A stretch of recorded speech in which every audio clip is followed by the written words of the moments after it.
Great, welcome back. So you've done the assessment and we've debunked some myths.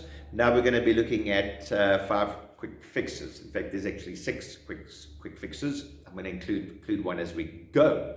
So why are we doing this and why am I calling them quick fixes? We all know, and I'm as well as you are aware of, is that when you're in a state of depression, you're very demotivated, you're very uninspired, and to try and get yourself into doing this work, you'll do everything in your power to avoid it or to seek a distraction to get you away from doing this work, because we're naturally wired to say that's going to be unpleasant, and anything that our amygdala, which is the reptilian brain, it's the fight or flight or freeze brain, if it perceives anything as being slightly unpleasant, it's like, this is a threat to my survival, let's get the hell out of here, let's distract, and let's look elsewhere and get involved in an interest that will take me away from this. So we're wanting to look at a couple of ways of priming the pump that'll help us to easily delve into this work, because we're going to need a little bit of inspiration and a bit of actual motivation to do something that we don't see as actually being very pleasant. But I must promise you that once you do this, and once you start delving deeper and the self-actualization starts helping, and you start seeing deeper truths, deeper awareness, you're actually going to find yourself gravitating towards an euphoric state, which then leads us more towards gratitude and actually a sense of freedom. So let's keep going. Right, the quick fixes. So let me just reiterate that let's say the one quick fix can be looked at as medication. I did give it a bit of a bash in the previous video, because while we often look at it is the imbalance of chemicals in the brain, and we just need to balance that out. And I said that is a symptom, and that we need to delve deeper, because something is caused, to look what's causing that imbalance, and we can actually get beyond it. However, a quick fix could be looking at medication to get you to do the real work. I'm no doctor, so I cannot prescribe anything like that. I haven't studied as one. So that's my little disclaimer. So I don't want to knock anything and say it's off limits. I want to say that go to your professional. And if they can prescribe that'll make things easier for you to do the work that needs to be done, then I highly recommend it. There's no evil in anything. It just depends on how we channel it. So please look at that as an option, so long as it's done in a controlled environment, and you're with a specialist who knows what to prescribe you.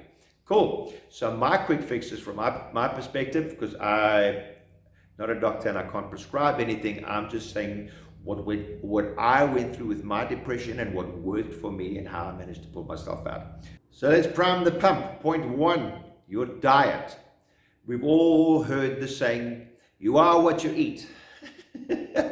And I think another one that works really well is your food affects your mood. What are you feeding yourself? There's that other saying that said along the lines of, if you don't see your food as medicine, soon you'll be taking medicine as your food.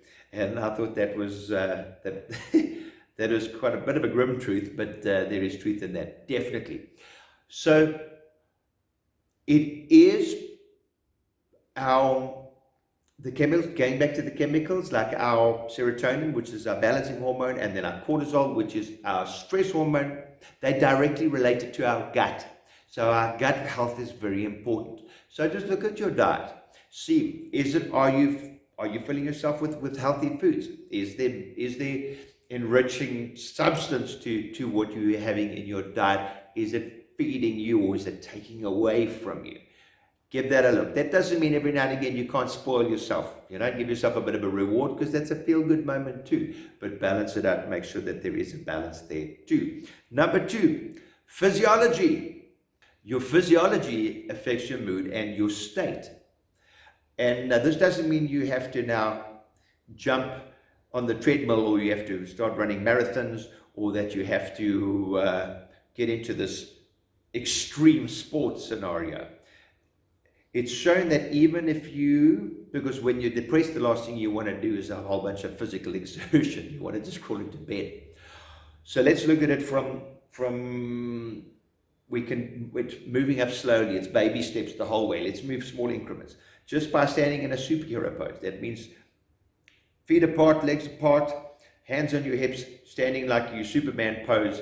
If you can do this for a minute and a half to 2 minutes, immediately your testosterone in your body rises by about 20%, your serotonin increases by 30%, and your cortisol decreases by about 20%. So your physiology changes just by your posture.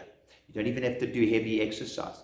Obviously, if you want to take it to the next level, well, then you can build up to yoga. You can build up to if you want low impact stuff like your trampolines or even cycling or swimming. If you're more competitive, then build it up to more competitive sports and contact.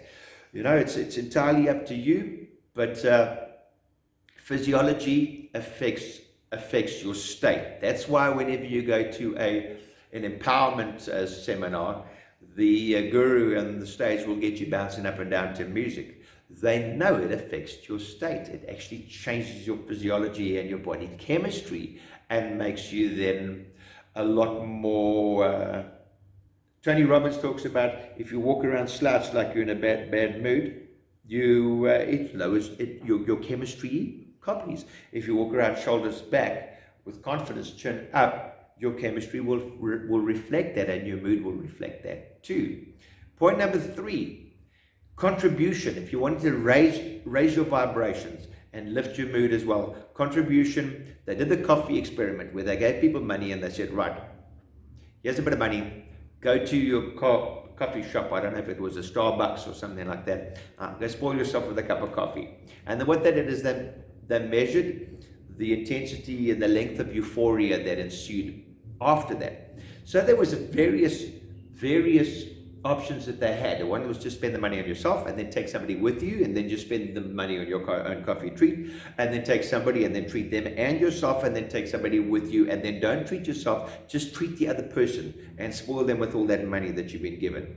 And the statistics showed afterwards that the person that took somebody else and just spoiled them rotten and just contributed to their life, the euphoria that they experienced afterwards was way longer than any of the other circumstances. So taking yourself and giving yourself a treat, sometimes just project that onto somebody else and see what happens afterwards. You will raise your vibrations and your euphoria and your mood. Contribution does that.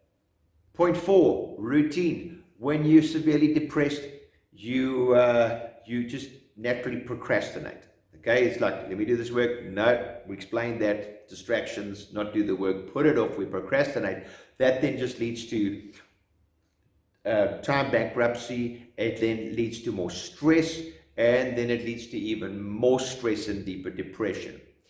We need to create some form of routine. Now, how do we do that? We need to build some kind of structure and a schedule.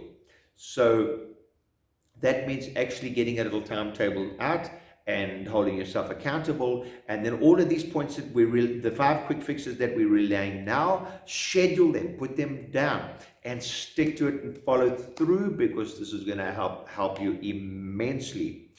The last point, which is point 5, is shifting our focus. This is a big trick, because our focus has always been pretty much dwelling in the past and not really much in the present. And basically our present, if we look at it, if our thoughts and our emotions and our actions affect our circumstances in that order, thoughts are becoming things through those stages, then basically our present state is a reflection of the past. It's kind of past tense, because we're reflecting all of that now. So the question is, where is your focus lying? Is your focus lying in the past, where you had an unmet expectation and you were badly disappointed, and you're continually looking at that and reliving it and rethinking it, and it's reflecting in your present circumstances, in your present state? Or are you able to shift that? And if you're able to shift that to a future vision, which is a more inspired vision. Because if you can shift your present state to looking at a future version of yourself that's inspired, you then break away from your focus that's been on the past, which has been in a negative state. Then you start being in the present, and now suddenly you start shifting all kinds of cogs and gears, because then your thoughts are now changed to more inspired thoughts. You'll then move on to more inspired emotions. You'll move on to more inspired actions and deeds, which will then lead to more inspired circumstances. Now, these don't happen overnight. The shifts take sometimes painfully slowly. But you've got to not lose hope. You've got to stick to it with absolute vehement faith that it will shift, and eventually it does.